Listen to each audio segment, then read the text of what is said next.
Hey guys, welcome to my channel. Today we're going to be making Wilson Captain America's gloves from the Falcon and the Winter Soldier. I'll put up a picture, and that's what the gloves look like. So yeah, let's just get straight into it. So what I did for the pattern was I just looked at some reference photos and then I just traced my hand out and then just like drew the shapes on like the general shapes that I needed and then just cut those out and I added masking tape like if I messed up just to add like some more space. You can see I'm drawing there. And then I just trace it onto a paper to add the other details. And now I'm tracing it onto the gray fabric. You're going to want to use a Sharpie and then you're just going to want to trace on all of the gray parts onto the gray fabric. And then what I'm using to cut it out is just a rotary cutter, which is essentially just a pizza cutter, but like really sharp and for fabric. And then the mat that you see I'm using here is a self-healing mat that I put under the fabric so I don't mess up my floor. So yeah.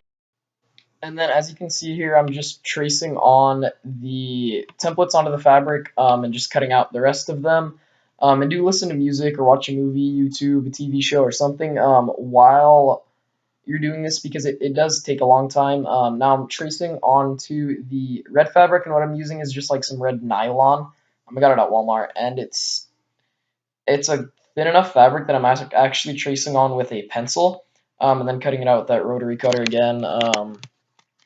With the self-healing mat, I can't emphasize enough how much you want to use that, just because you don't want to be ruining your floor at the expense of a pair of gloves. Now I'm pinning up the gloves so I can get ready to sew them. Now I start to sew the red piece onto the gray piece. And this is the inside part, and this is the outside part, and then I just sew those. Um, and then I do another one of the top pieces. And now I start cutting off the top excess on the fingers, and now I'm adding these little pieces in the middle. Um, yeah. Now what these are going to do is they're just going to add some extra space in between the fingers, just to make the gloves actually fit you. What you could have done is just made the templates a little oversized and then just sewn those so that they actually fit you, but that's not really how I like to make gloves.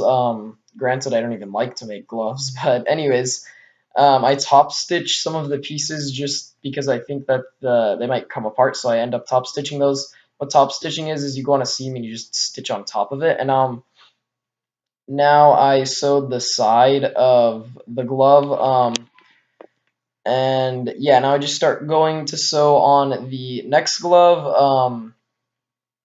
And yeah, I'm just adding those little finger pieces and sewing the glove together. It's a little time consuming. It's a little time consuming, but it is honestly worth it in the end. So I'm just going through and sewing those, and now I add a little extender piece on the side after I've sewn all the fingers. Just finished the gloves, and this is what they look like on like the front part or the inside of the hand, and this is the back of the hand, and then the little things in the middle there, and the little part that I added to help get into it easier. This is what it looks like on me, the front of the hand and the back of the hand. Yeah, those are the gloves. I'm pretty happy with them, considering that I hate making gloves. These came out pretty nice. So yeah, if you liked the video or found it informative in any way, don't forget to hit the like button down below and subscribe if you like my content and would like to see more. Comment down below anything that you'd like to see me make next. And I post videos every single Friday. Come back next week to see the video on making Captain America's new shield from the Falcon and the Winter Soldier. Bye.